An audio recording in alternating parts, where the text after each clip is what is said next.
It's like, oh, it's at 50%. Go charge it up. And I'm just like, okay. And it just like immediately died after that. Well, let me guess. Yes, sir. Different stream instead. So might as well just delete the other one then, I guess. Oh, God, this fucking phone, bro.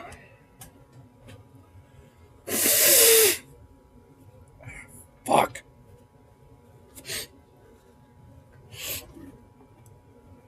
Ah, Jesus Christ. Man, I might as well double check just to see. I'm pretty sure it is. Literally is. Alright, I'm just going to YouTube Studio to fucking shut that one down, man. So it's not stupidly confusing. Oh, can't open multi-window. Well, thanks, you fucking piece of shit.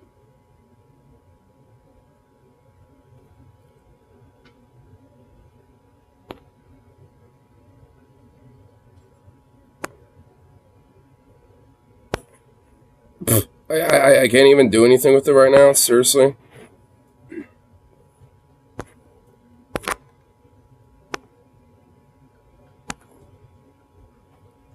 Okay, whatever.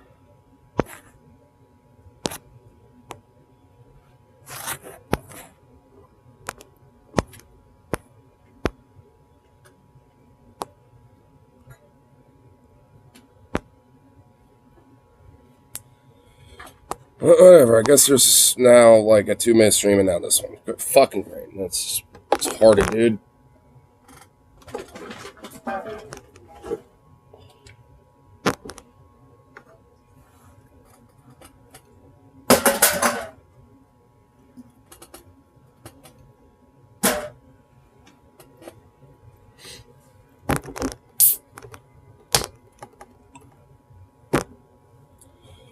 Oh, I need my fucking Bluetooth.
It's way more fucking louder than I thought. There we go.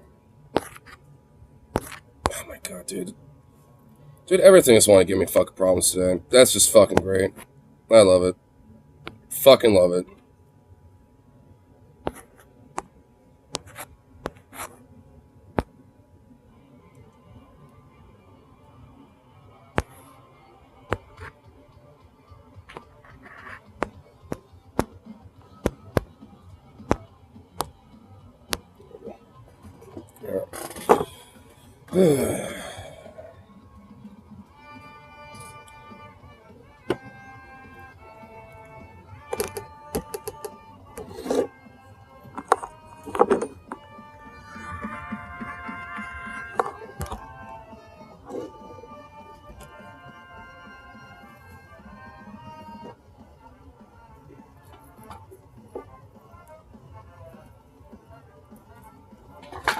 What are you doing? Oh my fucking god, bro! Dude! What's your deal, man? You just ate! No, you're getting a little bit of stuff, that's it. Like, you can deal with it, bro. Like, holy fuck! That was full, then you ate it all, now you want more. Like, dude, how are you not fat? How are you not a fat ass, dude? Like, how's this dog not a fat ass, bro? Ugh. Man, I'm not in the mood today. Man, it's just like little fucking things want to just pile up today. That's just awesome. That's great. Awesome, great, nice. It's gonna be salty for this morning. Or Or this afternoon, whatever the fuck you want to call it. Salt, let me eat that. What I see. And we're still flickering with the fucking lights? Like, it's not even windy outside. Alright, today's meant to make me salty. I'm meant to be salty today. It's a salt day. Salt day. You know, you've heard of Salt Bay, but I haven't heard of a salt a day. Like, because that's about what I'm about to fucking have today. I guess that's my fucking forte today. Great. Awesome. Lovely. Phone wants to, like, die at 50%. And this time I go to 3 fucking percent for a fucking phone, you know, for my battery. Because the battery on this phone's retarded. Fucking flickery, jank-ass bullshit electrical. Fucking ice still out there everywhere, slip and slide in and shit. Aye, bro. Today was meant to get me salty. So, salty I shall be then. Fuck it. It's a salt day.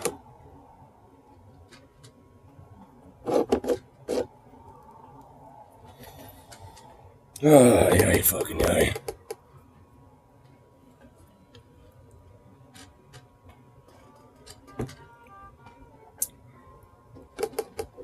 Bring both the salt.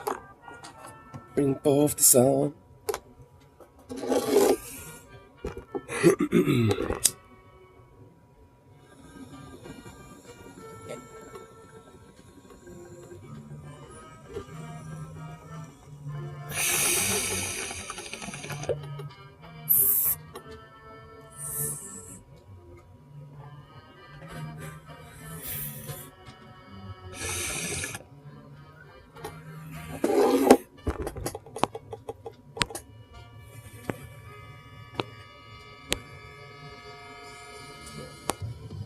Might as well at least see what's going on for a tube. Anything in the tube to make me salty?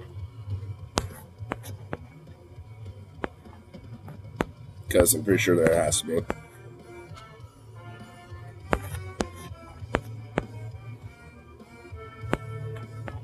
Well, this doesn't get me salty. Alec Baldwin charged with involuntary manslaughter a second time. Oh, too bad, so sad for you, Alec Baldwin.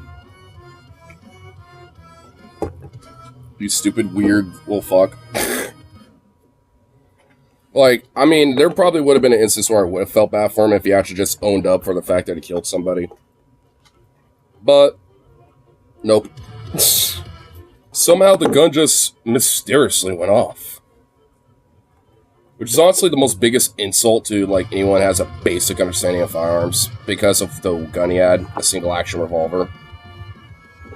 Which you have to intentionally pull the hammer all the way back to fire the gun. So, that's on you, Alec. You fuck munch.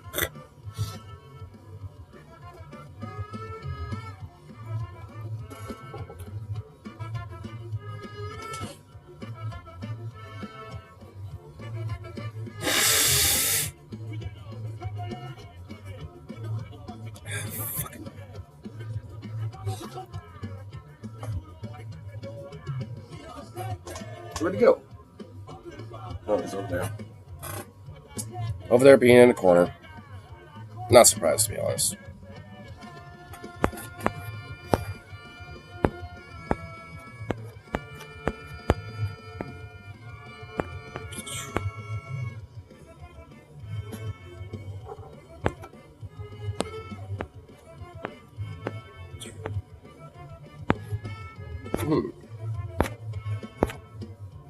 Oh, Israel actually sent their fucking lackey fucks to go to that trial to defend themselves. So the Israeli defense actually propped up. Oh, good. Sweet. Because I've been wanting to see that. Because, I mean, there's definitely, like, you know, when I saw the openings of the South Africa / Palestinian, like, side of things, I was like, good. But, I mean, I feel like at least at that point, there's not really much to look at because they're just kind of repeating what we already know. So, kind of want to hear the Israeli defense, though. I want to hear what they have to say about it. Because, you know, it's just going to be the most grossest, disgusting fucking shit. And certainly will keep the salt meter up. Because boy be salty today. Salt. Salt, salt. bring in all the salt.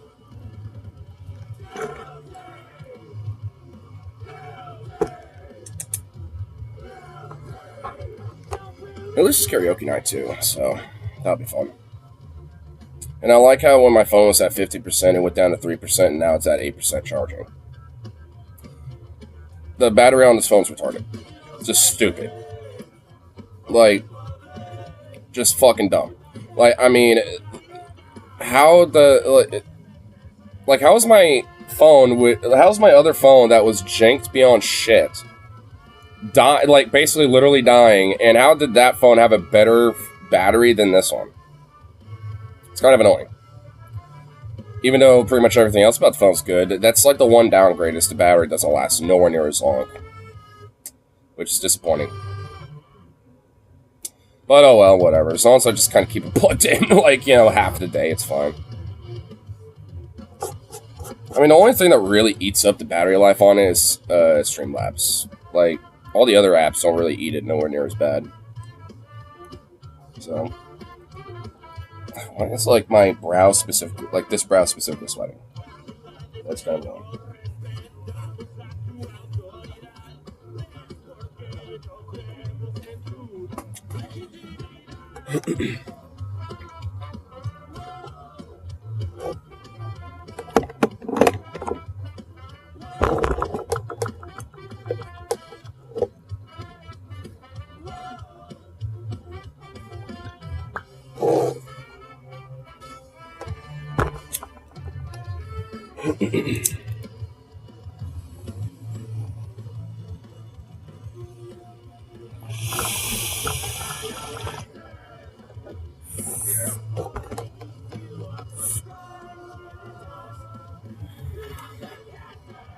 Let's see the setup for now. Since it's warm enough to not have that on, I guess. Yeah.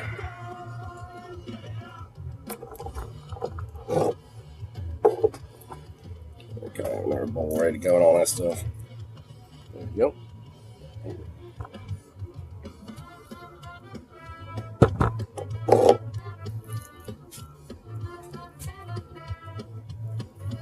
What's up, doggo?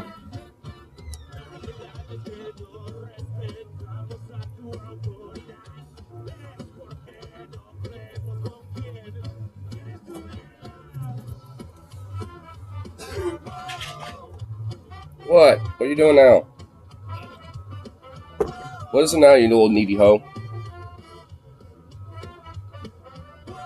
Is someone being needy? Again?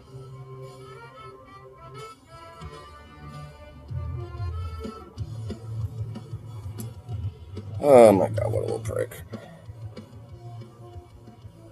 Okay, this thing needs to stop flipping off. Here,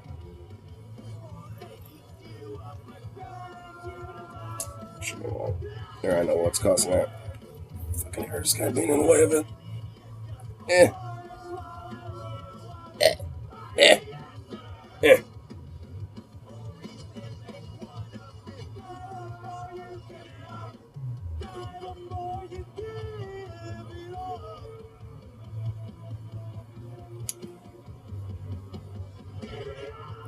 God, this fucking blunt, this hair tie is so loose that it takes so many different fucking little twists on that. There we go. Much better.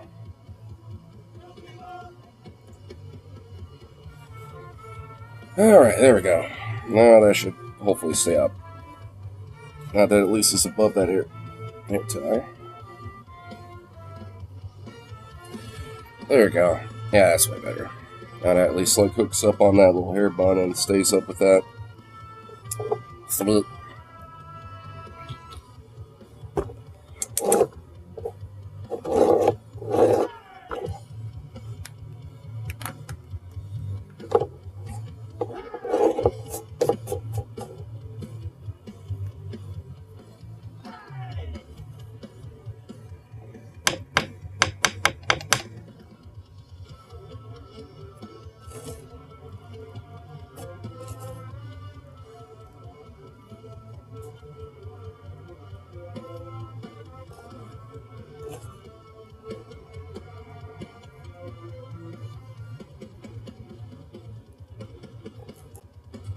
There we go. Sweet.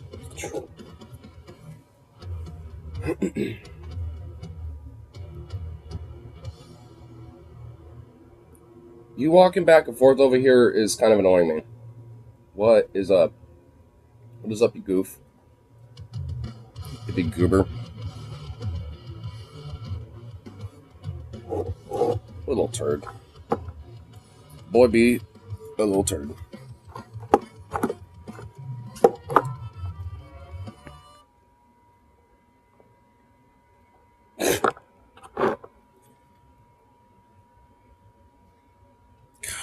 I don't know what he wants.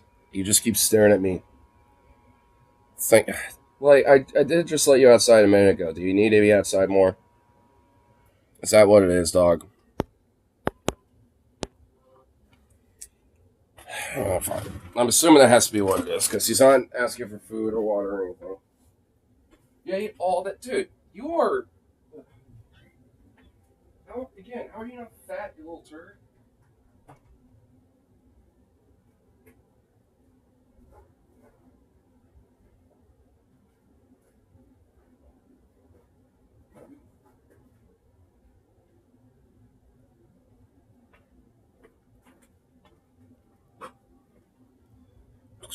Goofy ass little doggo. Ugh. Jeez Louise. Ay. Just really had to be out there, I guess. Anyway, check out this shit here. Since where is it, at The Hague or some shit? Like, since that little trial's actually kind of, going off a little further, I'm kind of curious to see what their little defense is and stuff like that, since that seems to be some interesting news going on today. Since that seems to be some interesting shit. Let's kind of skip ahead a little bit. Yeah, fuck your shit. That one's right here. Is this where it starts? Nagorno-Karabakh?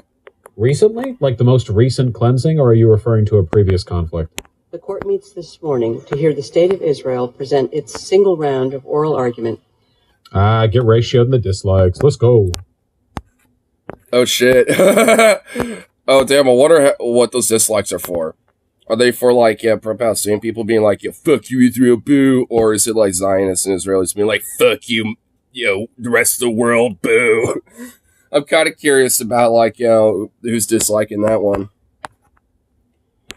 On the request for the indication of provisional measures submitted by the Republic of South Africa on 29 December 2023, in the case concerning... I'm going to speed it up by 10% because I don't respect Israel or their arguments. Application of the Convention on the Prevention and Punishment of the Crime of Genocide. I mean, I'm only one to check this out specifically, mostly just because, well, fuck Israel. I want to hear the weasel word over blatant lies that they have to say about this. In the Gaza Strip, South Africa versus Israel. I shall now give the floor to the co-agent of Israel, Mr. Tal Becker. You have the floor, Excellency. Tal Becker.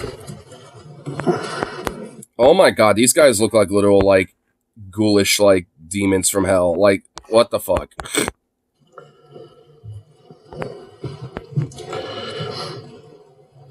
Madam President, distinguished members of the court, it is an honor to appear before you again on behalf of the State of Israel. The State of Israel is singularly aware of why the Genocide Convention, which has been invoked in these proceedings, was adopted. Seared in our collective memory is the systematic murder of 6 million Jews. Oh, go fuck yourself. You're really... Oh, right off the bat, dude. Right off their bat, they're going to be like, oh, we know why they're doing this, but, remember that one time? It's like, Jesus fucking Christ. Like, they have any fucking merit or any fucking, like, excuse or justification because of the Holocaust. Like, wow. Dude, right off the fucking bat, bro. Literally the opening. Literally right off the, like, not like a joke answer. Like, hey, it's a 3-hour presentation by a legal team at the International Court of Justice. What's the very first? Okay. I mean, dude, like, what the, like, I mean, they could have saved that for, like, in the middle of everything. That was literally their first fucking thing. The first thing. Like, bro, I mean, my God, dude, like, every, like, Holocaust scholar that's still alive right now is, like, just fucking cringing collectively. Oh, my Lord. Oh, my God. I should have made a bingo board, you know? Jesus Christ. Dude, there should be a little bingo card, a little bingo card, being like, all right, you get a little freebie in the center, which is basically just like Genocide Palestine. That's the free center you get. And then, you get like dotted everywhere, just like any random fucking excuse that they'll use and have used since October 7th and prior to justify all this. It's like, oh my God, dude. I would be probably getting a bingo really quickly. As part of a premeditated and heinous program for their total annihilation.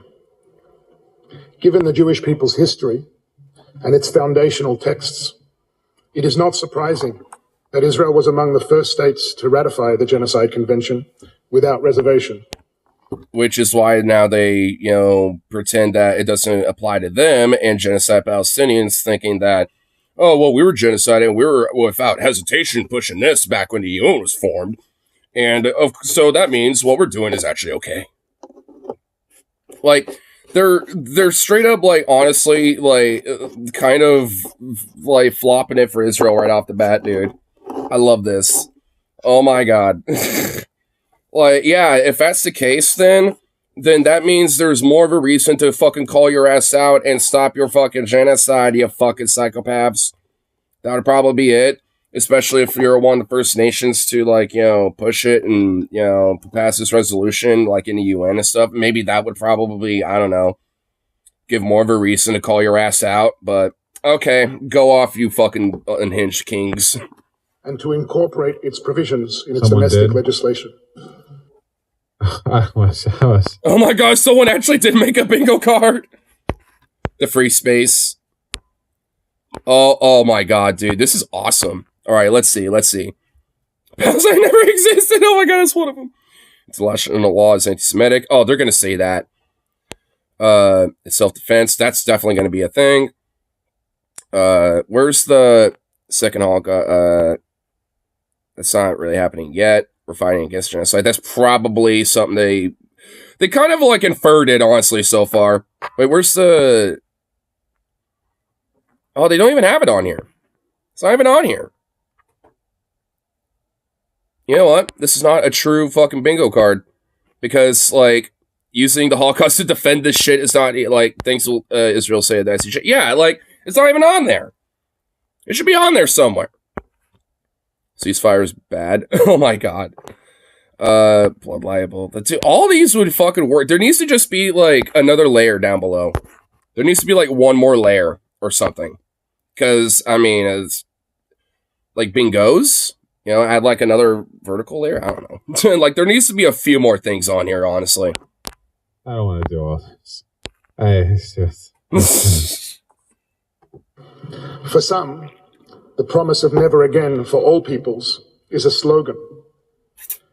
For Israel, it is the highest moral obligation. Raphael Lemkin, a Polish Jew who witnessed the unspeakable horrors of the Holocaust, is credited with coining the term genocide. He helped the world recognize that the existing legal lexicon was simply inadequate to capture the devastating evil that the Nazi Holocaust unleashed. Oh my God, I can't believe they're using this as an argument right off the bat. I honestly can't believe this is what they're starting with. I honestly just cannot fucking believe that. Like, I mean, you would think that would be, like, in the middle of everything, but this is what they start with. You can't be saying this shit when you're literally basically doing systemic shit equivocal to what the Nazis did to Jewish people in the fucking 30s and 40s, you fucks. Like, I mean, oh my God, it's, just, it fucking, like, breaks my brain already, dude. I knew that there was gonna be some heinous shit being said to justify this, but I didn't think it was just going to start off with, like, the Tsar Bomba right off the bat. Like, what the fuck? What's going on? I'm going to ship my doggos back inside because I think he just wants to be out there for some dumb reason. Grandma, because he's weird. You done being out here?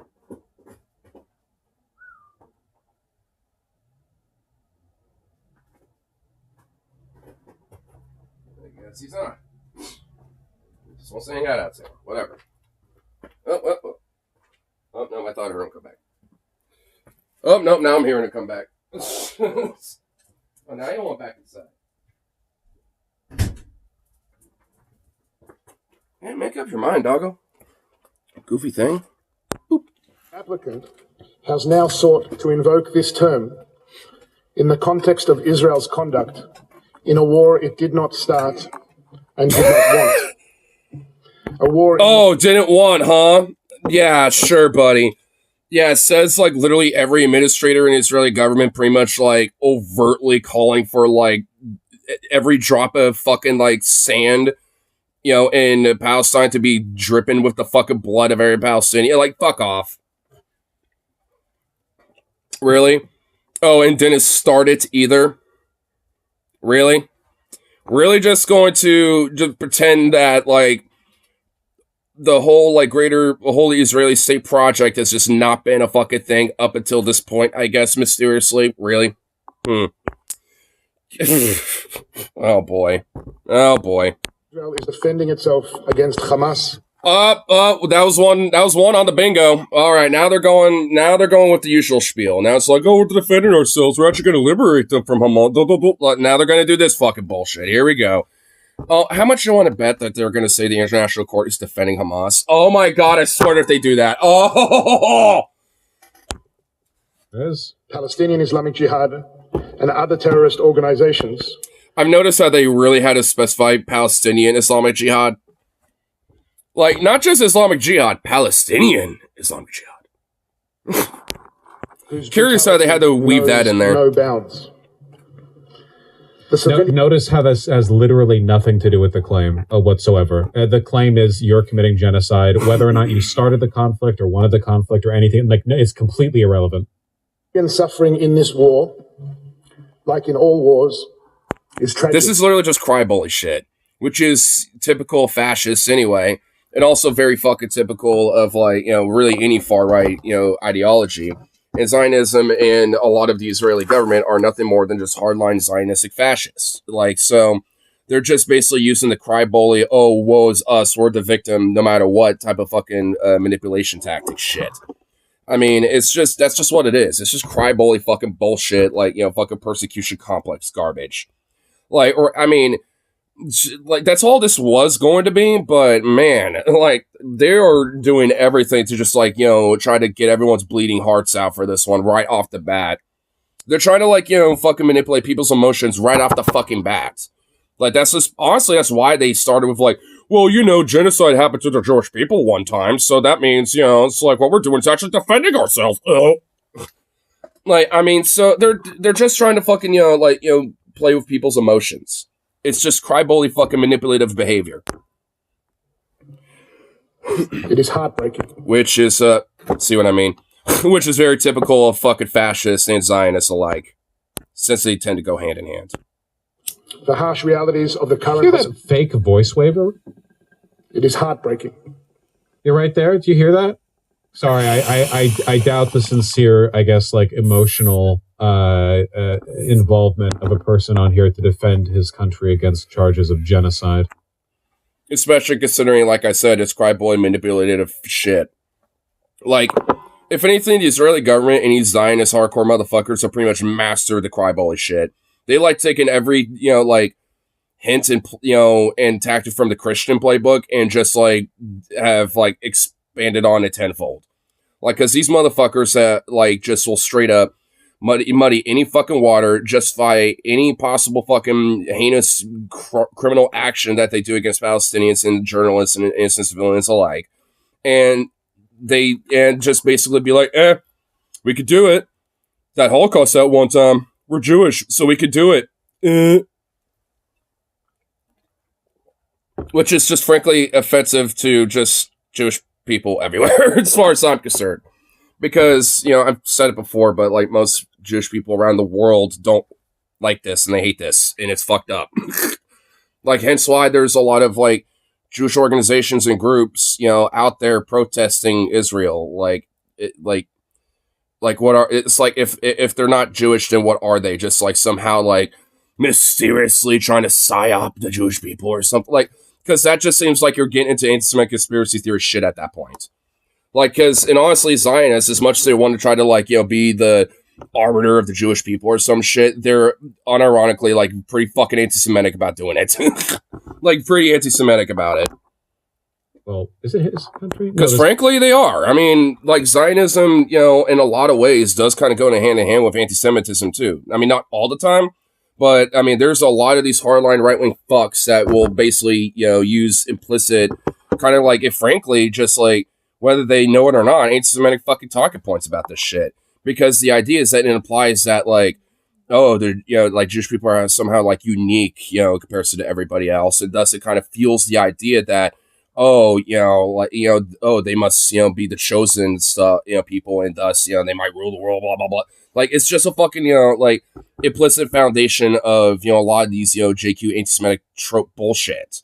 And that's what makes it exceptionally more offensive, is why I always try to make the distinction between Zionism and shit. And, you know, when it comes to, you know, Israeli Zionism and, like, Christian Zionism, because, well, they're same. But, you know, considering that, like, there's so much of an advocacy for this fucking ideology, and, like, and there's plethora of, like, different Jewish communities, different, like, you know, sects of Judaism and shit that are not only, like, either neutral to this, but even anti-Zionist. Like, you know, they don't accept these ideologies because this is only, like, based off a fundamental far-right extremist interpretation of, you know, of their religious scriptures and shit. Same thing for far-right evangelicalism in Christianity here in America. Same type of idea. British, so no. The harsh realities of the current hostilities are made especially agonizing for civilians, given Hamas's reprehensible strategy of seeking to maximize civilian harm to both Israelis and Palestinians. What?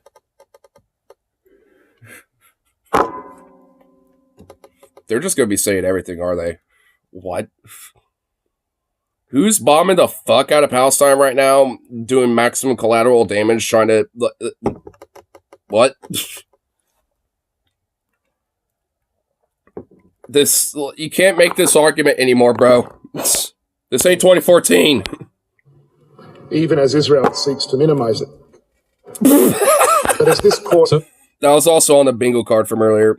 Dude, I swear, I'm pretty sure there's a bingo already. has already made clear, the Genocide Convention was not designed to address the brutal impact of intensive hostilities on the civilian population. Then what the fuck was it for? Oh my God. Wow, dude. Are they really trying to, like, do that? Are they really trying to do that right now? Wow, bro. Oh my God. This is so fucking heinous, dude. Holy shit. What the fuck? Even when the use of force raises, quote, very serious issues of international law and involves enormous suffering and continuing loss of life. Yeah, that Israel continues to perpetrate. And now you have to fucking bend over backwards to defend, you freak. The convention was set apart to address a malevolent crime of the most exceptional severity. We live at Which Israel's doing to Palestine. Okay, whatever. a time when words are cheap. In an age of social media and identity politics, the temptation to reach for the most outrageous... Woke! Identity politics. Whoa, oh my God, they're doing that. Oh my God. What? Just what? Are they really using that card too? They're really using, identity politics. Oh, these damn wokies. Like, what? Are you fucking serious? Holy shit. Wow, this is bad. This is bad. To vilify... Remarkable. It literally is just... Which, by the way, like, they're like, the Israeli government's the one pushing this shit. Like, they're the one doing the identity politics, like, oh, see, we're Jewish, you don't be anti-Semitic, see, like, they're the ones pushing that. Like, what are we talking about? What? Oh, dude, oh my God. Like, they're just basically trying to flip reality on its head, be like, nuh-uh. Yeah, the reality that you perceive, yeah, your lies lie to you. It's like, what is this? it's literally just going to be like arguing with a collective hive mind of Zionists on Twitter. It's literally going to be the exact same. Bingo, yeah, bingo. I don't have the bingo sheet in front of me, but bingo probably. I mean, at this point, I mean, like, how... It's 5 minutes into the actual video itself, which implies that, I mean, you know, that includes the process of them doing their shit, right? So this guy's probably only been speaking for like a minute or a minute and a half, maybe 2 minutes. And he's like already like went down like 5 different random fucking bullshit tropes, maybe more, you know, over like, and just like over these same rote talking points and shit. It's like, oh my God, it's going to just be that the entire time. Holy fuck. See, like, the Palestinian side of this, when they were doing that, wasn't nowhere near as exciting, because, like, it's, yeah, just speaking reality about what it is. And then, this is why I want to check this out, because I knew it was going to be bad. I just want to see how bad, and it's about, I mean, not as I expected, it is actually kind of more shockingly worse in a way, but not so bad that I'm just like, you know, like, oh my God, but I'm just kind of more like shocked they're, you know, laying all the fucking big ones first. You know, it's like they didn't want to build it up to it. They just, like, you know, dropped it right off the fucking bat. I mean, oh God, just typical cry-bully manipulative fucking shit. Center way, because I almost have holy shit, dude. Literally, like I mean, I guess this is to be expected, I suppose, because there's not going to be any real effort at making legal arguments here. Remember, apparently the International Court of Justice is still deliberating a sincere complaint filed by Israel's group as to whether or not South Africa even has the right to bring this charge of genocide against Israel despite uninvolvement. Why not? What? Like, fuck you. Like, yeah, they can. It's, I mean, like, the whole premise basically is, like, you know, the equivalent of, like, if someone sued somebody else, right? Like, that's basically is what it is, essentially. Just on an international country level. Like, so, yeah, they can. Like, fuck you, Israel. Like, how about that? So, like, cope and seethe, bitch. No, the last time genocide was put on trial, and also, like, a lot of these Zionist motherfuckers have even either applied or overtly said, it's like, oh, they got no room to talk because of apartheid. They did. It's like, the government then was way different than now, mainly because of, wow, the BDS and are, you know, and protesting and action against that fucking government to change their their policies and to actually be better and stop apartheid, which, shocker, is what, you know, at least, you know, a lot of elements of the international community and a lot of people protesting your ass wants to. Like, you're getting the same fucking treatment. I mean, maybe to a lesser extent, unfortunately, than South Africa from back in the time. But nonetheless, like, that's what's happening. So, fuck you. How about that? Cope and seethe. Like, fuck South Africa absolutely can do that. And also, if anything, they got even more of a right to, just because, like, you know, they understand how this shit happens and where it leads to and how it can be prevented. Because, I don't know, they have, like, literal, like, direct, you know, history with that. So... And also, like, the current government, again, is, like, way fucking different than what it was then. So, it's like, I mean, if we were talking about, you know, like, if South Africa was still doing apartheid while this was going on, then they would actually have something to say. But that's not the case. So, the International Court of Justice, it was brought by the Gambia successfully against Myanmar. So, the very last time they did this indicated you could be an uninvolved country and still file this charge. But now they're like wasting time on this now. And demonize has become for many irresistible. But if there is a place where words should still matter, where truth should still matter, it is surely a court of law. The applicant has regrettably put before... Which, if it actually was worth the fuck, would... take every motherfucker in the Israeli government right now, put him in the fucking Hague, and lock away the key. And, you know, have an international, like, you know, jurisdictional process of, like, you know, shaping the Israeli government. Like, because that would, at that point, international law might mean something worth the fuck. But, it's only selectively worth the fuck. court a profoundly distorted factual and legal picture. The entirety of its case hinges on a deliberately curated, decontextualized, and manipulative description of the reality of current hostilities. He's really legit, like, being like, oh yeah, the reality that's actually happening? No, that's actually fake. We're gonna reshape reality as we see it. Like, what is this weird mysticism bullshit? Like, South Africa. This is like what literally the Nazis did to rewrite history and shit, to be like, oh, see, well, no, this should actually happen. Like, this is what they fucking were doing. Like, this is why people also nickname, like, these hardcore Zionist motherfuckers Zion Nazis, because, well, it seems like they've adopted a lot of their playbook. Purports to come to this court in the lofty position of a guardian of the interest of humanity. But in He's saying that right next to them. And this guy looks like he wants to smack him. He's like, bitch, what? It's like, excuse me? He does not look happy. He's giving him this, like, kind of like this fucking, like, look of, like, excuse me. Like, this kind of look of genuine disbelief, but kind of holding it back a little bit. I mean, he just got that look of, like, fucking what? And by the way, you know, dude, these guys got some fucking drip, dude. I'm just saying, like, the little sash tie combo thing going on here with both of them is fucking awesome. I love it. 75-year. We need more sashes, dude. Like, those little, like, scarf sash things going on. Dude, we need more of that. That shit's cool. In its opening presentation yesterday.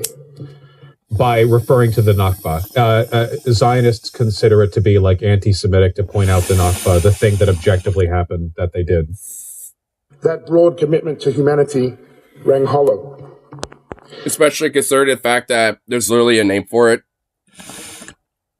It's like, they have a name for it, they celebrate and all that shit, but when you point it out and saying, hey, it's kind of wrong and maybe it was fucked up, they're like, it's like, you're the ones who fucking celebrate and coin it and everything. Like, us pointing out why it's fucked up doesn't, like, these motherfuckers, man.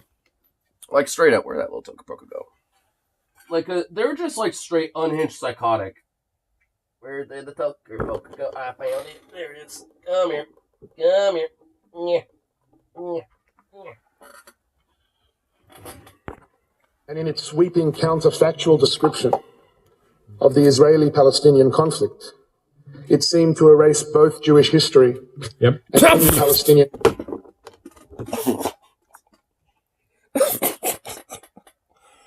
Oh my god, this equation of, like, you know, like, Zionist, like, extremism, you know, to the Israeli people, or Jewish people and shit, it's just fucking unhinged.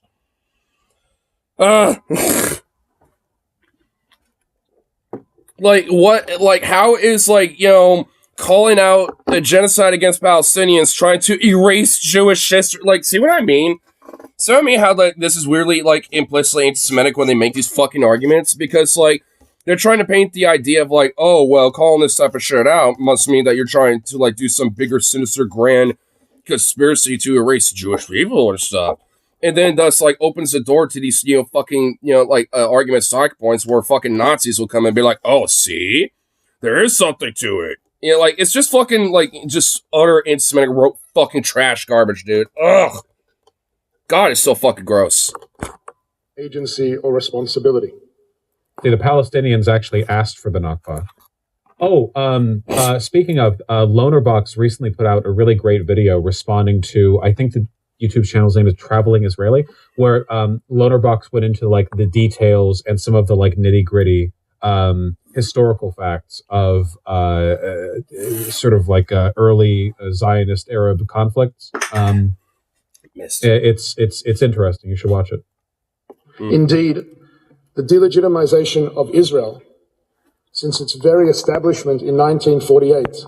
Oh my god, dude. Like, you know, honestly, at this point, you know, fuck you, deserve it. Like, I mean, considering the utter, like, the current Israeli government, yeah, should be delegitimized. Yeah, how about that? Yeah. Fucking suck on it, bitch. You know what? Yeah, I'm gonna fucking say it.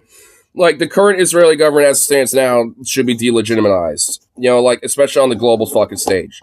Like, that doesn't mean Israel as a, you know, state or concept shouldn't be, but, like, I mean, the fucking current government, yeah, it should.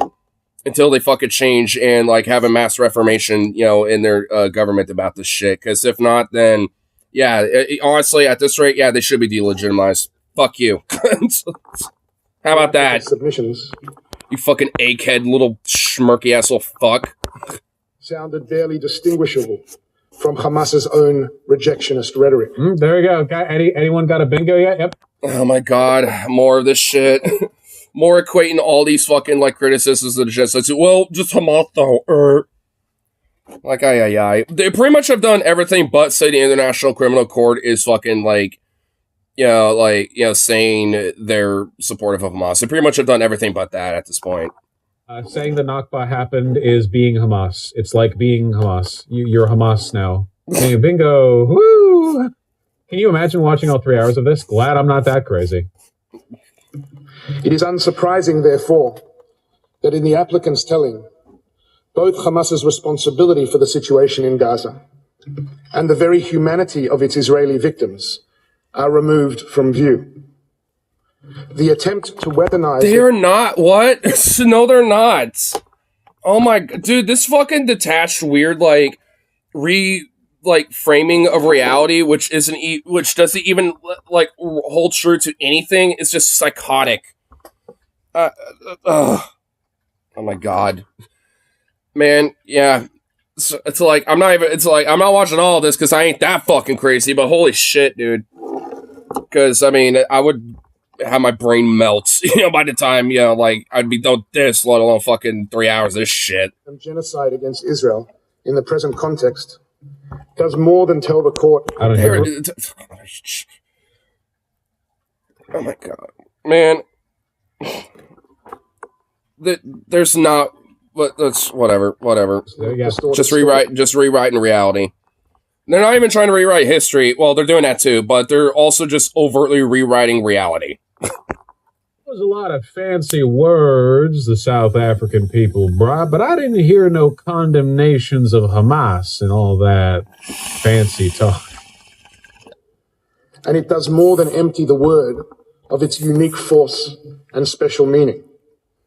It subverts the object and purpose of the convention itself. Speed it up, please. Sure, 1.2. With ramifications for all states seeking to defend themselves against those who demonstrate total disdain. He actually sounds more normal now. For life and for the law. Palestinian babies. Madam President, members of the court. On Saturday, October 7th, a Jewish religious holiday, thousands of Hamas and other militants breached Israeli sovereign territory. Really? I hadn't heard of it. Oh, wow. I never knew that happened before. If only the Israeli government could have done something to prevent that, because they, probably had a heads up about that. Land and air, invading over 20 Israeli communities, bases, and the site of a music festival. What proceeded? Under the cover... okay, with that music festival thing, there's actually been, a little bit more strange information that's come out with that. Because there's, a bunch of cars that were torched. And basically, at least when it came to looking into those things, shit specifically, it kind of seems like there might be an open possibility that the IDF maybe kind of purposely sabotage an escape for people by torching their fucking vehicles, because at least what Hamas had when it came to attacking a music festival and shit, they wouldn't have the level of equipment to be able to really torch a bunch of fucking cars like they did. So there's kind of this open-ended, was it all just Hamas with that one? I mean, maybe. I mean, I don't think it's been confirmed one way or the other, but there's been definitely kind of some evidence that says, not all of this is on them here a little bit. At least with certain aspects of it, especially considering that they were aware that this was going to be happening, leading up to this shit, and didn't do anything about it. They knew this was going to happen. So it kind of does leave an open-ended, idea that did they purposely sabotage, some of this too, to make it look way more serious and way more, extreme than it was? Maybe. Thousands of rockets fired indiscriminately into Israel. Was the wholesale massacre, mutilation, and abduction of as many citizens as the terrorists could find before Israel's forces repelled them. Openly displaying elation which the Israeli government loves to continuously do to Palestinians by bombing the fuck out of them and shooting them indiscriminately, but whatever, besides the point.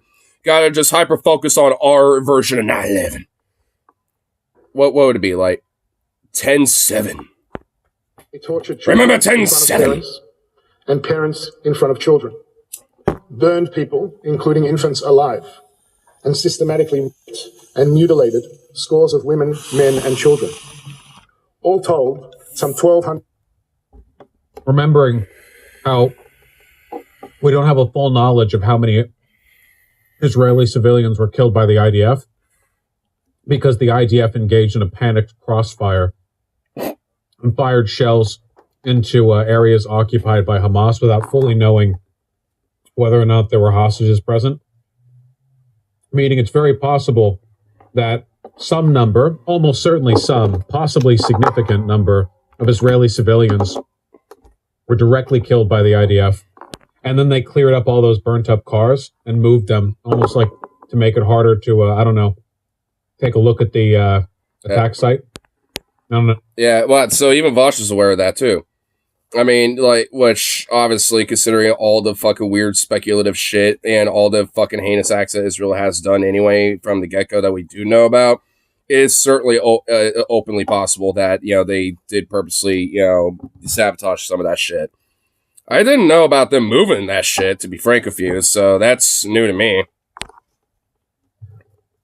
Don't get me wrong, the whole thing is still the whole thing is still 100% Hamas's fault.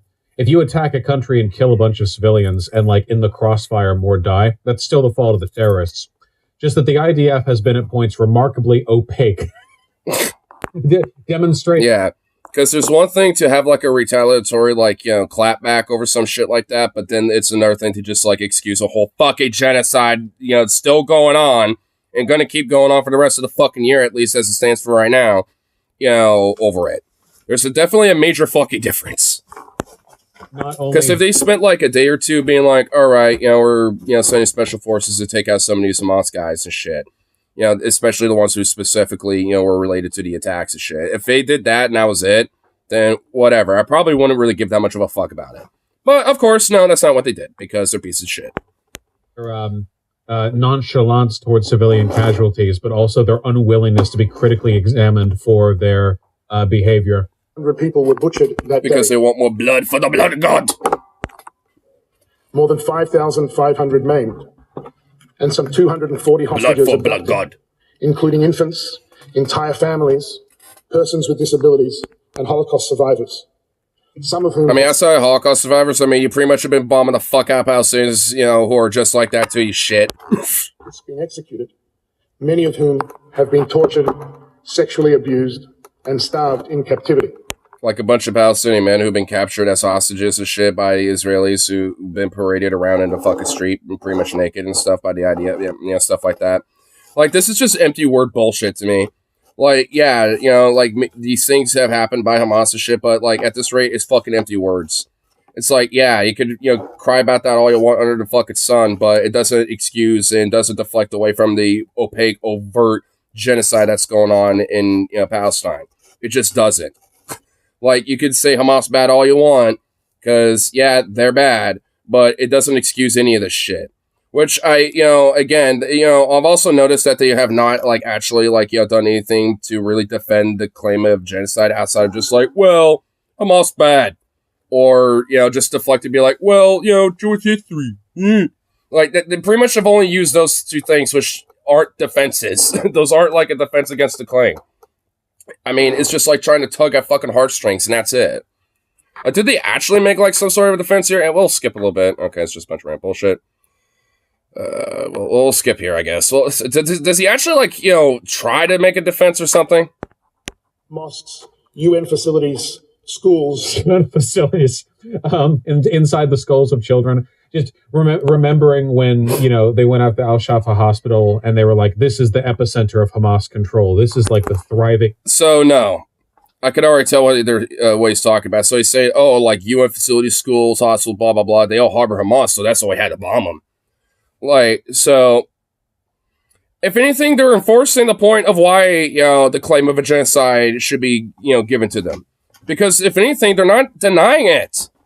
They're not trying to overtly defend themselves on this. They're just saying, well, the other guys are worse, though. That's not a defense, jackass. Like, I mean, so, like, they're not even denying it. Like, man, I hope this, like, fucking trial actually does something worth the fuck on the international scale, because holy shit, dude. Like, this is ridiculous. Because if nothing really comes from this, this is just fucking annoying. And also, what's with that dude with the wig in the background? Like, this guy. Like, who the fuck is this dude with the wig? Like, who's this weird goblin? Okay, from this screen cap, it looks like this lady's playing with it. It kind of looks like the lady's playing with the dude's hair from this view. I look at all these pompous fucking weird ghouls. Ugh. Here, we'll kind of maybe skip around here, I guess. Against the Palestinian people to ensure that they do not succeed. Wait, what? Palestinians and Arab states across the region the ability to advance a common future of peace, coexistence, security, and prosperity. Which Israel doesn't want to do. And frankly, it's even questionable whether there's good intentions with other Arab nations and groups and shit, saying that stuff anyway, but, whatever. I guess we'll, see when that time comes as far as I'm concerned, right? Because I think, the plight of the Palestinian people matters more than, like, some ulterior motive potential, at least at this point. Like, I mean, because we could deal with those people when they come, when we come across them, right? Like, I mean, but it doesn't, negate the fact of the fucking genocide going on. Israel is in a war of defense against Hamas, not against the Palestinian people. Oh, give me a fucking break. I guess that's probably the closest we're getting to defense. So we're not genocide Palestinians, we're just at war for Hamas. Oh my god. Whatever. I mean, I guess it's pretty much about as best as gonna get, huh? Oh, holy fuck. I can't believe they pretty much have, like, fucking, like, Russian nesting doll of dipshits just basically gonna be repeating the same fucking, like, Zionist talking point shit, over and over again. Well, you gotta love it. I gotta love it. Jesus fucking Christ, man. That got my goat. And also what's, making me a little salty is I'm pretty sure, like, streamers does not... It ain't connected to the YouTube channel because I've noticed it hasn't popped up at all. So that's great. Just a chatless stream, I suppose. I gotta love it. Oh, wow. Well, this is just fucking great. More awesome, just great news to make me salty. A former American Airlines flight attendant has been charged for allegedly hiding a camera in an airplane toilet and pushing a 14-year-old girl. What?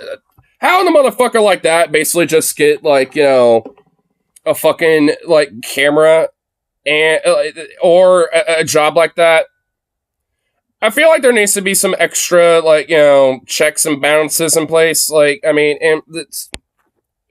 I wonder if the emergency exit door can be open and closed while the plane's in flight. I'm sure it could. There'll be a moment of depressurization, but it'll repressurize and stuff, right? Man, where's the Boeing 737 MAX where you need it, where the panels are starting to blow off and shit? Where's that where you need it? Oh, my lord. Casual 2 stream. Yeah, because my phone died at 15%, and then when I charged it, it was at 3%. That's why. I figured, oh, well, I could just go charge it really quick since it's at 50%. No, as I was walking over there, it died. So, yeah. Dude, it's a salt day. And that little news clip just definitely fucking got, the salt. This fucking meal. Salt. Give me all the salt. Salt. It's all salt. Get me all the salt. But it seems like Streamlines is actually kind of connected to the chat. Y'all just being lurkers and quiet today. Just let me go off in my own mind.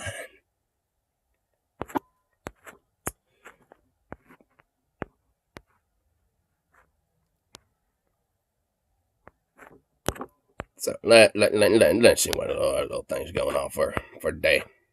that may or may not raise the salt meters.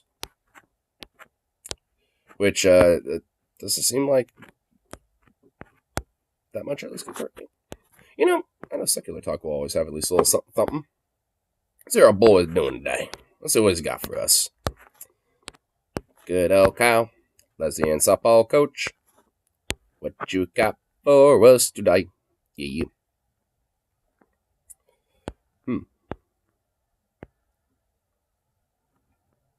It's only one clip, basically, and it's more about this shit. I've already had my dose of that, so I guess he doesn't got much for us. God damn it! I was hoping maybe there'd be something, but no. Well, I mean, I would probably look at it, but I mean, it's like I've already got my injection dose of Israel-Palestine talk for today, so I'm done with that. Ay. Dios mío.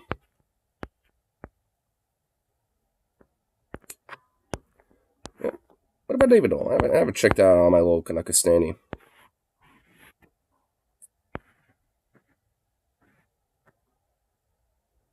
Billionaires taxes. Wait, what? What's this video? Is this a clickbait video? Is this a clickbait title? On the dais of Streamline. Being good. Yeah, okay, cool. And we're not using that cash to reward workers. Why should they live at the very bottom of what is tolerable or acceptable? Well, what?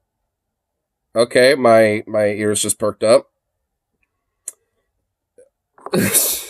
Are there like, lesser billionaires and millionaires out there being like, well, since we're not like in all the riches, well, fuck the extra rich, maybe they should be taxed a little more. They might have ulterior motives as to why they're saying this, but I don't know. Okay. Let's see.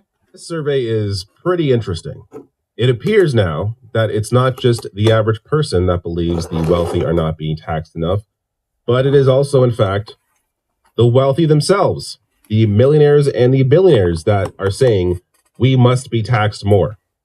So I'm going to dive into the results of this survey, and this is a survey of... So is that Davos thing? Because I know that's like, I know that happened recently, so, or like what, like a couple days ago or like a week ago or something. So, even millionaires like me are saying this time, Abigail Disney. Oh, so like the Disney CEO chick, or at least former CEO lady. I know she was, at least at one point. At least Gavin Davos must take this crisis seriously.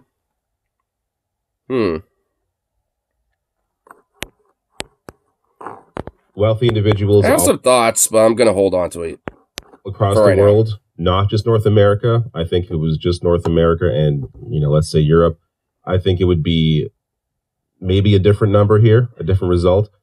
But I'm also going to get to later on a clip from Abigail Disney of the famous Disney family, where this is from a year ago, but I didn't see this widely covered at the time, discussing how wages are viewed by those in power and how it's just completely twisted. And I think the way she discusses wages here is I think really eye-opening for those that also kind of fall into the way wages and wealth are often discussed in in the mainstream. But this piece here from Common Dreams by Jake Johnson. Common Dreams, again, a great resource for things that are actually important in the world. Let me get to some of the results here. So this survey, in case you want to know who was conducted by, London-based firm Survation on behalf of Patriotic Millionaires. So, Patriotic Millionaires. What a fucking absurd name. The advocacy group that campaigns for a more progressive tax system. So, I mean, I guess that's good, but could have I thought of a better name? Like, I feel like if I was like some American group, I feel like that would basically be like some weird ass like Trump organization of like millionaires getting together, like we're patriot millions. Like, I mean, that's just such a dorky ass fucking name, man. Be clear, this is the result they want, but at the same time, they pulled a hell of a lot of people to get these numbers together. So the survey, which pulled over 2,003 100 millionaires in G20 nations found that 74%, quote, support higher taxes on wealth to help address the cost of living crisis and improve public services. And the other 26% are landlords and real estate agents and real estate CEOs. They're like, what? No, we can't have this. 70% of the respondents said they believe wealth, quote, helps buy political influence, and a majority see extreme... No shit. I mean, of course 70% are going to agree with that because they also partake in that. Like, duh. ...concentrations of wealth at the very top as corrosive to democracy. I just got to... well, that's kind of a double standard where I think a lot of these, millionaires and billionaires have, but, I mean, yeah, they're not wrong, I guess. Or maybe these are just some of the few that don't do this, which I kind of highly doubt, but... I mean, there are people that can be considered traitors to their class. I mean, FDR was one of them, right? So, I don't know. If they really honestly kind of believe this shit, wouldn't they just, use the broken clock twice a day to, use their wealth and influence to just push this shit? So, I don't know. It just kind of seems like a little empty, I guess, but I don't know. I'll hold my thoughts for it still, because I kind of have, a little something that I kind of want, kind of stir in my head a little bit about with. Pause there for a second, not just a cop. This is just a fact. Wealth helps buy political influence. It's one thing to, give your opinion and say, hey, I don't want to pay higher taxes. It's another to deny the existence of reality.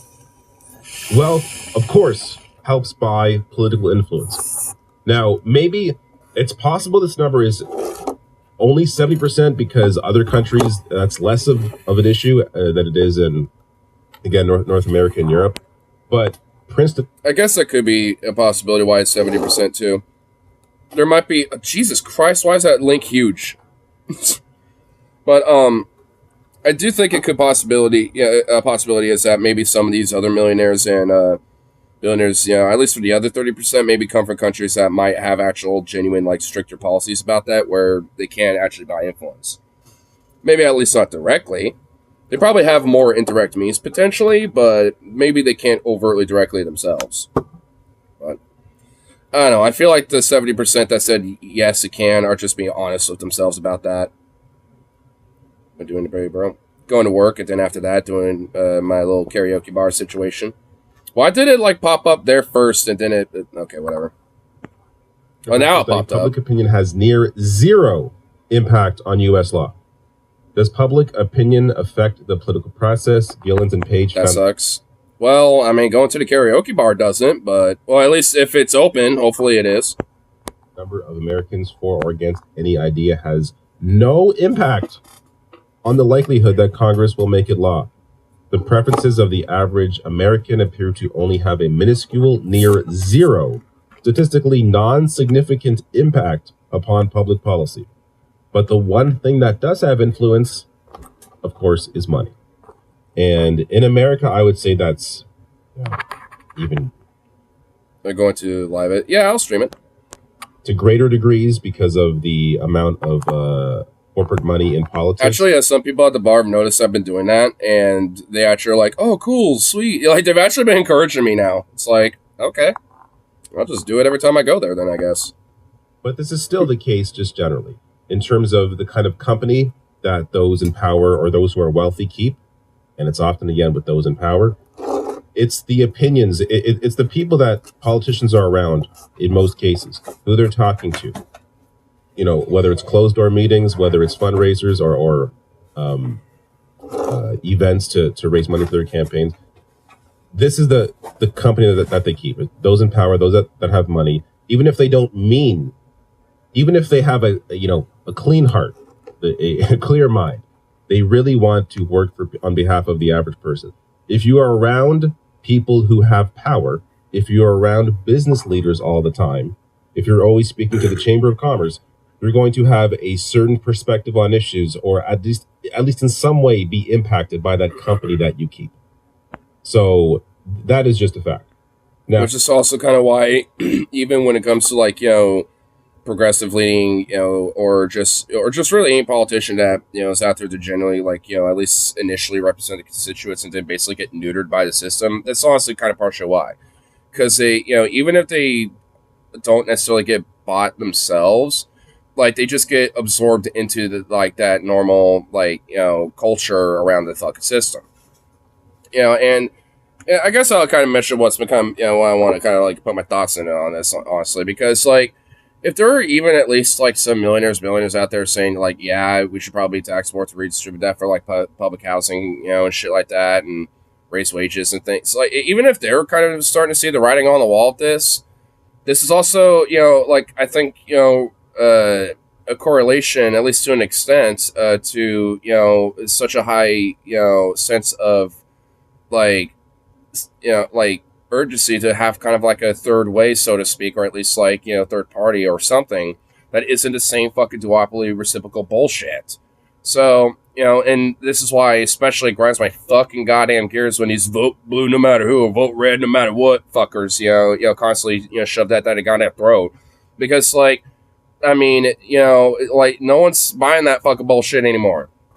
Especially if you're just like the average person, just trying to fucking, push fucking, trying to fucking, scrap for rent and groceries and shit. Original third wave fashion. Well, you know what I mean. That's not what I meant. I mean, like, a third way with labor and unionization and collective, direct action and shit, like in your communities. And like, I mean, that, like, what I advocate when I mean that, right? Like, I mean, obviously, like when it comes to the third way, I mean, depending on how you perceive it, can mean anything. Or what that advocacy is.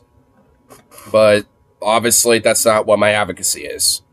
If anything, my third way would be, crushing that shit. So, like, obviously where my perspective comes from when I'm, say that.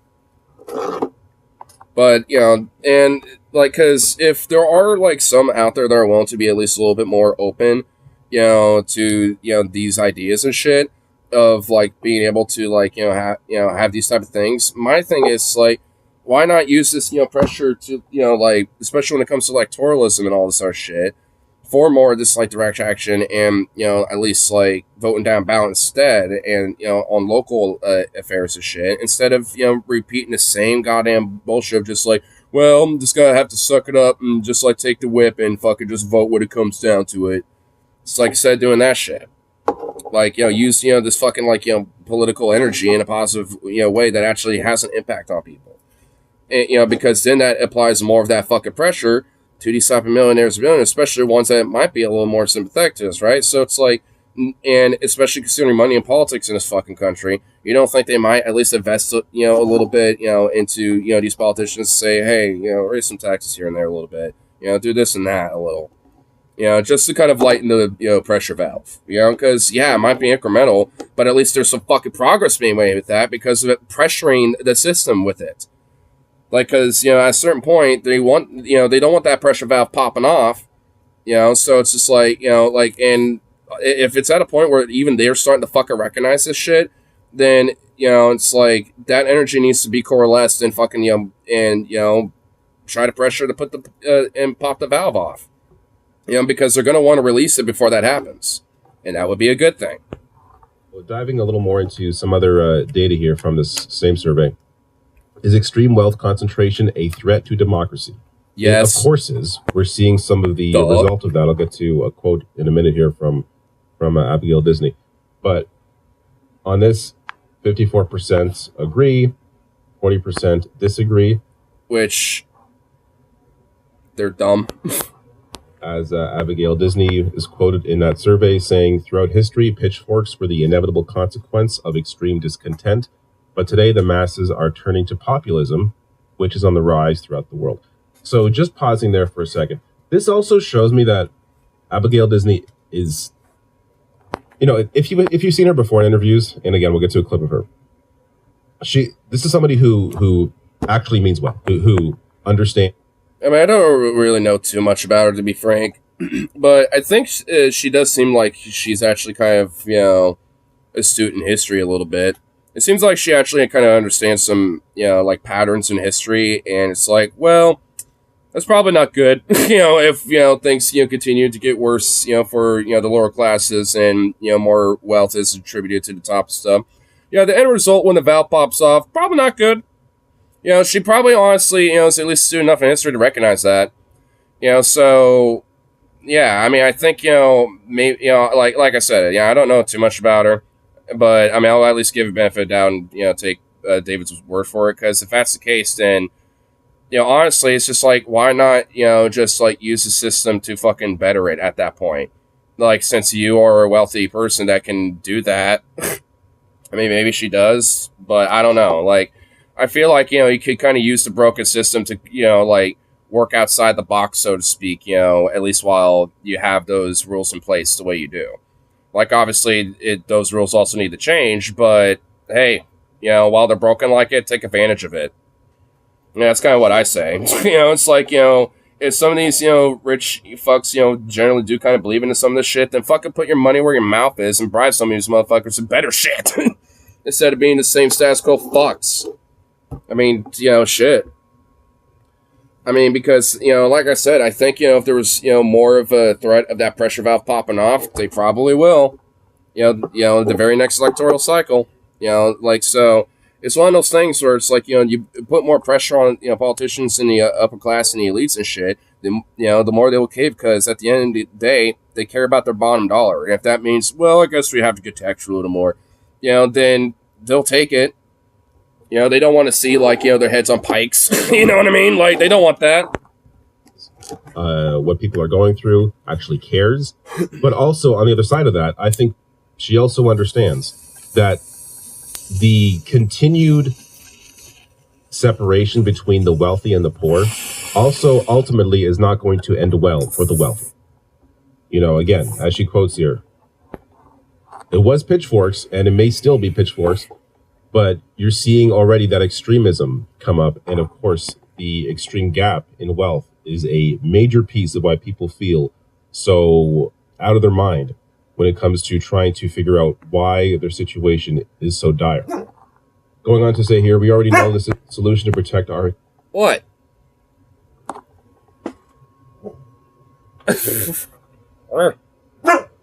What?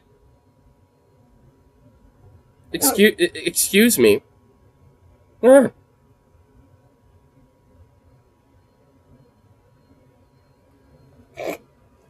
His little silly barks where he's like, "Whoa." It's like where he doesn't really open his mouth, but he just kind of goes, "Whoa." It's just so silly. Institutions and stabilize our country. It's taxing extreme wealth. What we lack is the political fortitude to do it. Even millionaires and billionaires like me are saying it's time. The elites gathering in Davos must take this crisis. What we lack is the political fortitude to do it. Huh. I wonder why. Interesting how that is.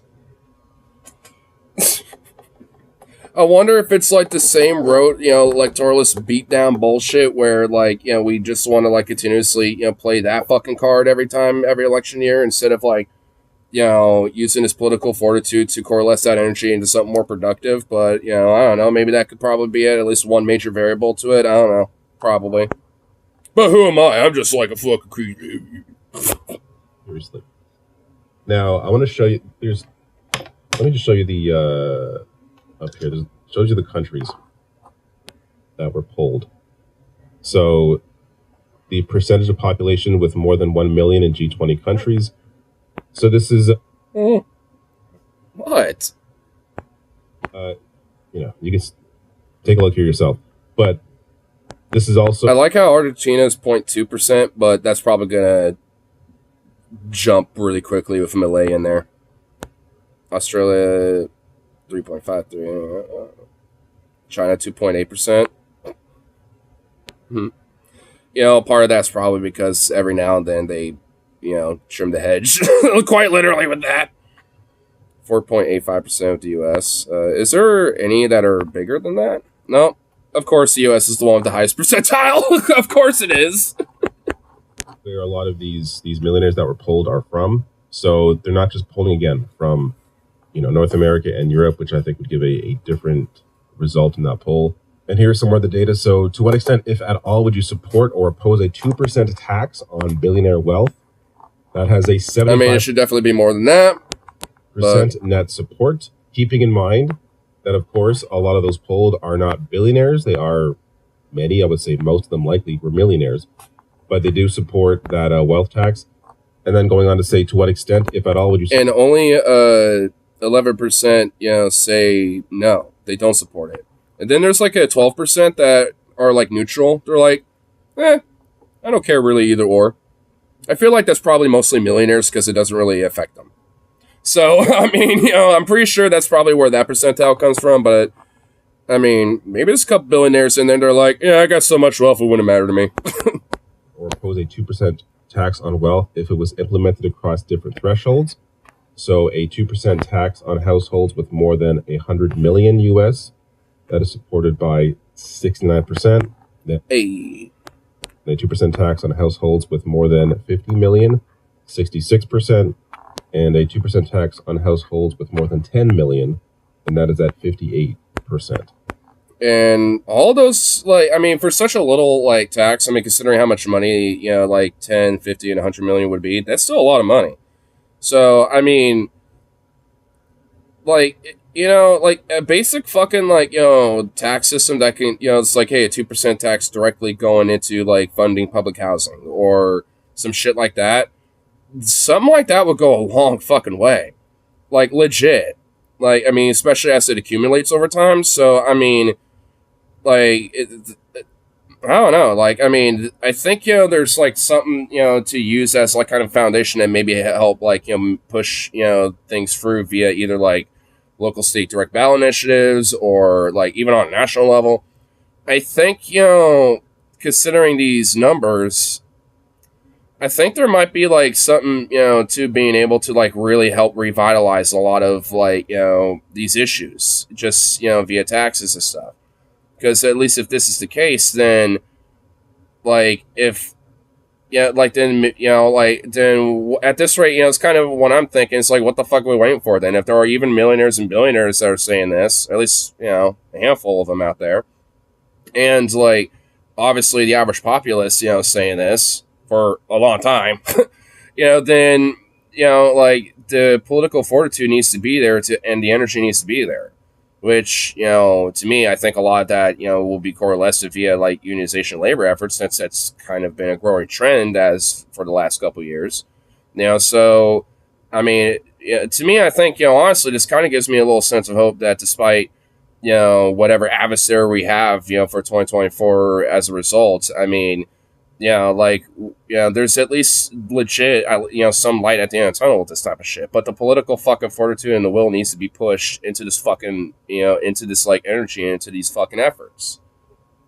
I mean, doing vote blue no matter who and all this other shit and just, like, soak it up and vote at the end of election day. Like, that shit don't fucking, like, it doesn't mean much.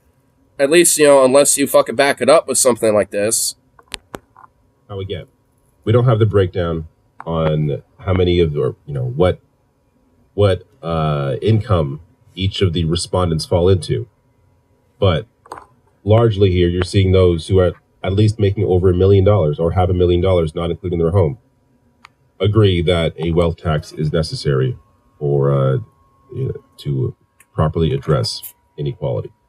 Now, this is the clip I want to get to from Abigail Disney. This is again from a year ago on CNBC, and this is just fantastic. Check this out. One of the things that most companies do is they pay what the market allows for, right? It's very rare where somebody in a hiring position sits around and says, can I pay you more? Can I pay you a premium above market? Right. And so how much of this... I didn't realize that she has kind of a weird, similar look to Kamala Harris.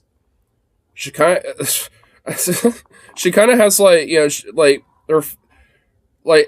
honestly, there was a part of my brain was like, wait, what? Kamala Harris? Like, a part of my brain just went there for a second. About the price, it's like, when did she get so pale?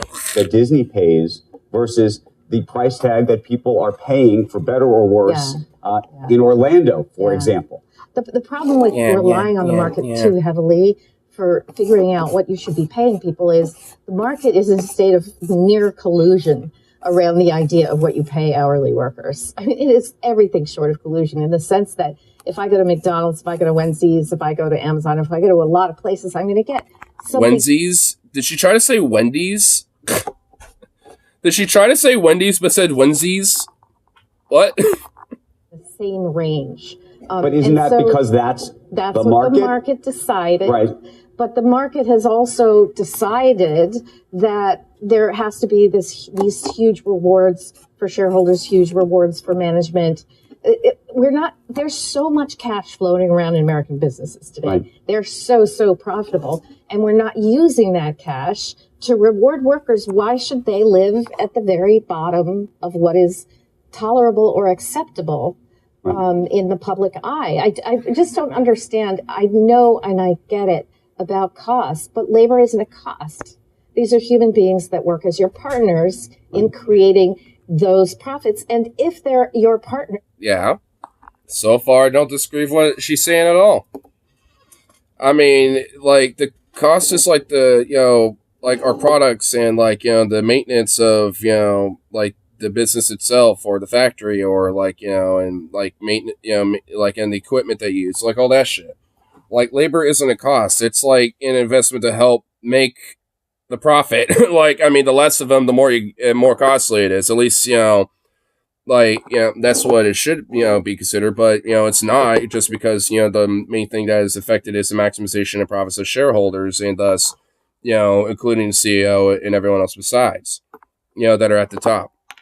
Because, like, they consider labor a cost, so it's like they equate that as a form of, something to cut back in order to maximize profit.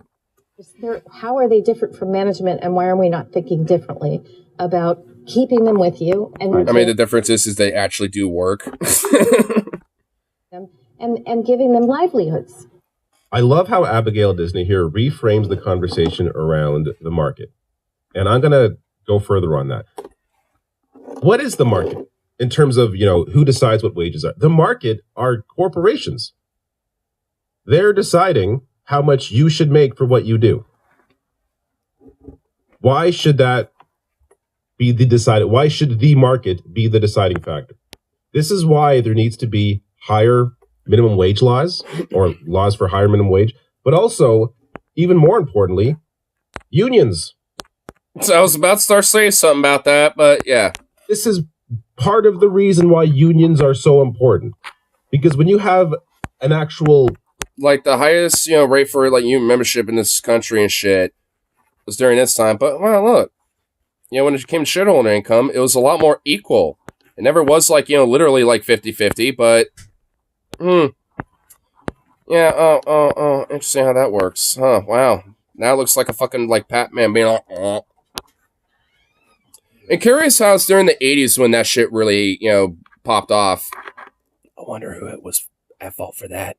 Couldn't be Reagan at all.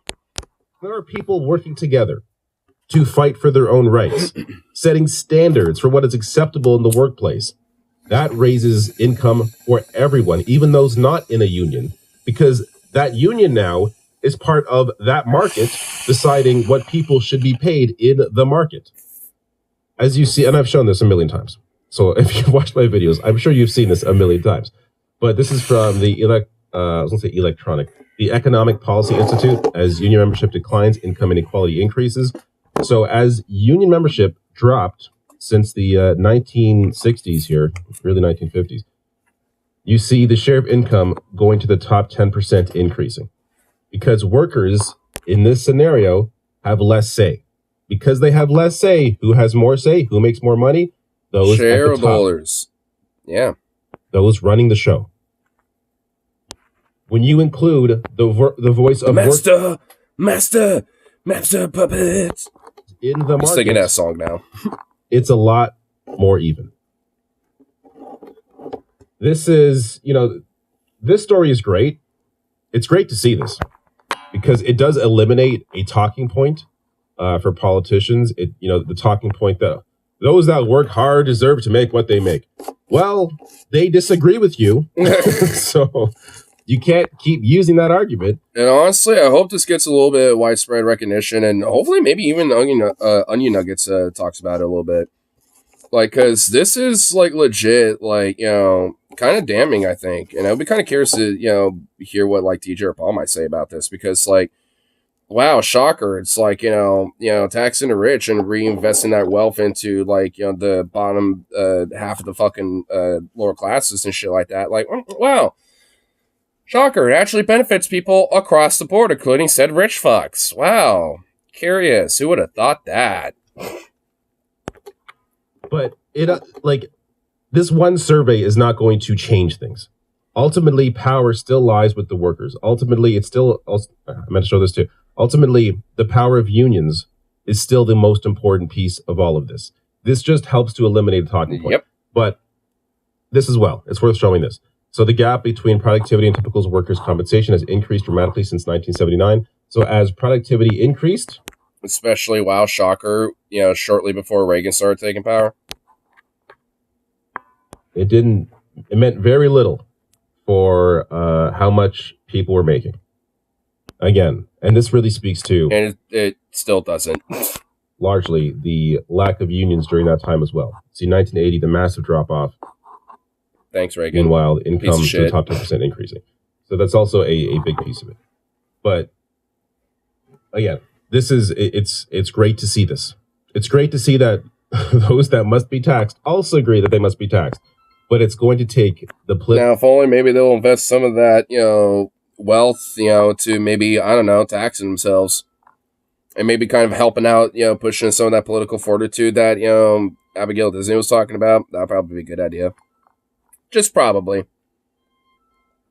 Just a little bit.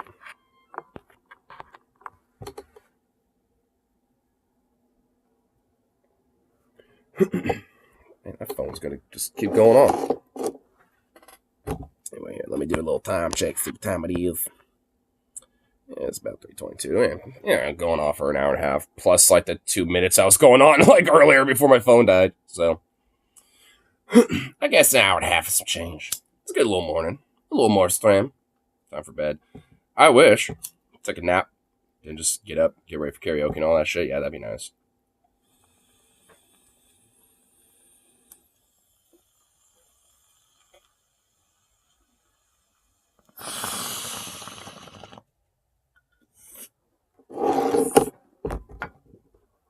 Eight times for bed if you want it to be true.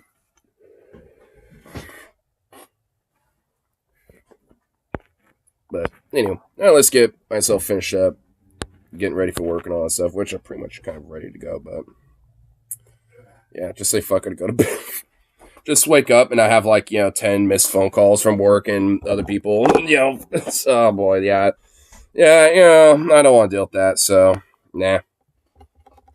I need to get paid so I can have money for karaoke on the weekends. So anyway, but of course, you know, next time I come back, I'll be streaming all that fun shit. So peace out for now and see you all in that next one. At the bottom, if it's open at least.